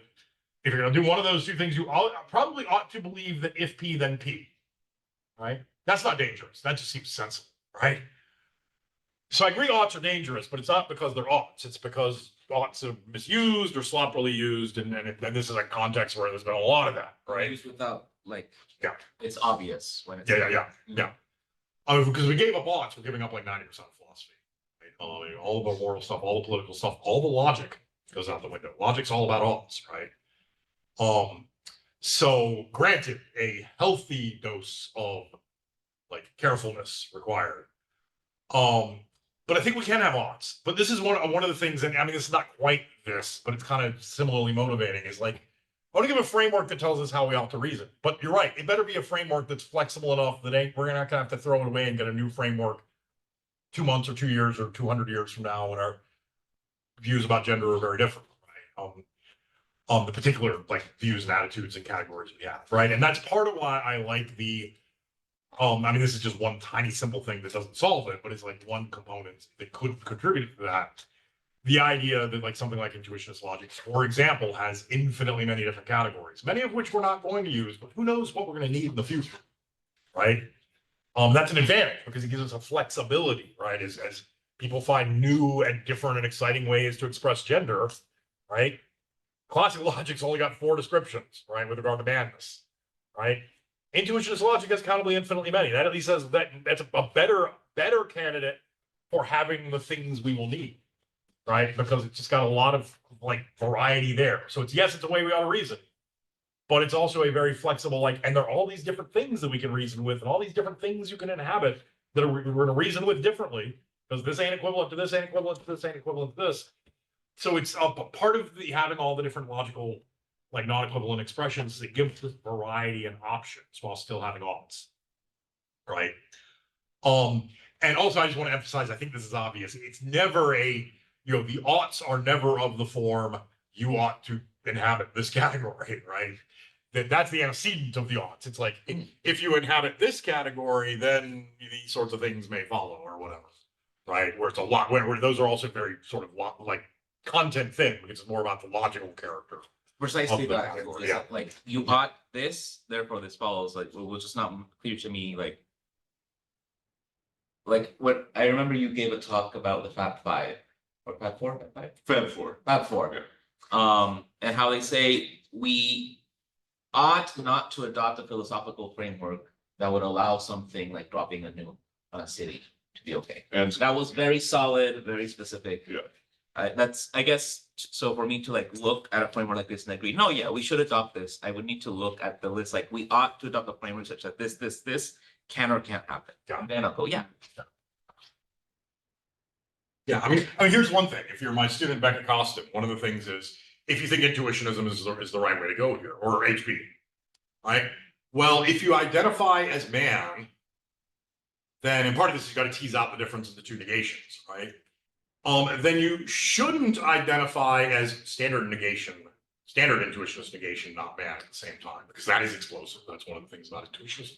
But you are free to also identify, all else being equal, as dual negation, right? The HB extra bit, not man, right? So you've got that choice. There are two kinds of ways of being not man in the logical system, which probably, if you really flesh out, just publish one paper, I mean, it's a whole big project. If you flesh that out, probably part of the story is we get confusions because we're not actually noticing this because we don't know we're intuitionists and we're like, not distinguishing between these 2 knots, and that can get us into trouble too. And there might even be interesting positive things to say there about certain kinds of disagreements. I mean, this is potential. We haven't looked at it yet. But you have these 2 different options, right? And there's certain things you can say with one of the negations and not the other, right? So it's sort of, but I mean, that's just like right at the level of logic, right? I mean, it's like, so there's nothing in terms of telling us how we ought to behave with regard to gender other than not violating the laws of logic. And the feminist revision is like, and we're pulling those. I mean, that's kind of the thing is we're like, we paid attention to gender and we think we should pull the laws of logic back. You don't have to obey excluded middle. You don't have to obey law of non-contradiction. Yeah. Maybe one slogan, what can mathematicians, mathematical logicians, physicists, people related or sort of philosophy adjacent fields do to contribute to this? To contribute to this project? Yeah. critically or in support or whatever. Oh, if you're a millionaire, donate a bunch of money. Center. I don't know. I mean, I think what's needed now, right? And I don't know how the various people you mentioned would do this, but the big thing that's mentioned that is lacking right now in the field, there are a bunch of philosophers who are like philosophers of logic, but not particularly technical people, like don't prove a lot of theorems. We're working on this. Many of these people are very dedicated to feminist philosophy. Not a lot of them are like capital F feminist philosophers, right? Like trained in that, and that's like one of their main AOSs. My colleague Keck Center is one of the few who is. Doesn't mean they don't teach undergraduate courses and stuff, but not somebody who like got their PhD in feminist philosophy. Yeah, I mean, I guess this is the thing to do. I don't know how you would do it, but this is kind of what I think needs to be done. In addition to just like supporting it, thinking about it, getting excited about it, working on it. What's needed are, we've got this core people like philosophers of logic in the middle. And most of them are not technicians. And most of them are not like primarily feminist philosophers, like trained and got their PhD there. Although the people who teach it and people who obviously are committed and take it seriously and know some stuff, right? So the thing that the field needs, it's a little tiny emerging subfield, is we need to branch out in both directions to get more connection to mainstream work in feminist philosophy on the one and gender, departments of gender studies and stuff like that on the one hand, where it's not just the female logicians who happen to be interested in feminist philosophy as well, or the male logicians who happen to be interested in feminist philosophy as well. And we also need more technicians, right? That are sympathetic to this sort of stuff. There are very few like genuine, I can prove like novel and interesting theorems. In fact, I think there are really just like three of us working on this, and we need more of those as well. So is that a good time to end it? Yeah. Yes, Yeah. thank you. yeah, Okay, this.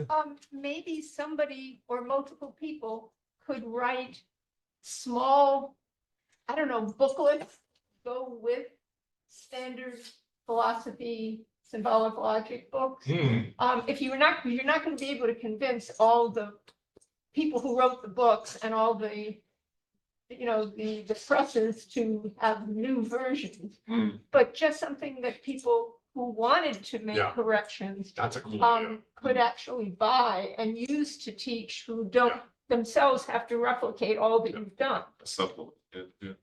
And that wouldn't be too hard, I think. No, to do. not that. Yeah. That would be That would be doable. cool. Get it done, Ben. Yes. Often there's people in the Zoom that ask questions in the chat and those get missed a lot, so. I don't Yes. see where I look. I'm not sure. You can see. Yeah, it's not up on my screen. That's why I didn't know. Yeah, it's not on the screen now. To be able to see, there are some other people. There are 4 participants. Yeah. It could even be downloadable. Okay, so this is. I mean, you might not even have to Jill, get a press. I mean, it might be something. and And John. it could So be I think we could specific to just a ask specific, if they have questions, they logic can book. speak and Here on we will page listen to them. 12. this So would be, there's an Robert May. extra exercise you Yeah. can do. Your hand is There are all raised. kinds of I possibilities. Hand is raised. have a question. I have a question. Actually, I have a remark if I can make. Hi. Then I'll missed it. Hear me? Can't hear it if it is a question. You can't hear I'm me? available via email. Okay, I'm off mute. I'm friendly. I'm a friendly guy. Can you hear me now? Can you I'm hear me? sorry. Yeah, there's no audio or. No audio? Anything here. A chat. I have the chat pulled up right now, so if they want to say something. That's a good question. Maybe it's Chat. Gotcha. Okay, why don't we just say if anybody has questions, feel free to email me. If anybody wants the slides, feel free to email me. I'll try to remember to email the slides to you guys. Yes, You can please. share them locally if you want as well. That might be easier. Thank you. But yeah. Thank you so much. Thank you.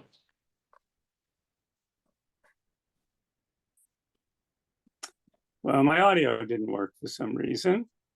And we're gonna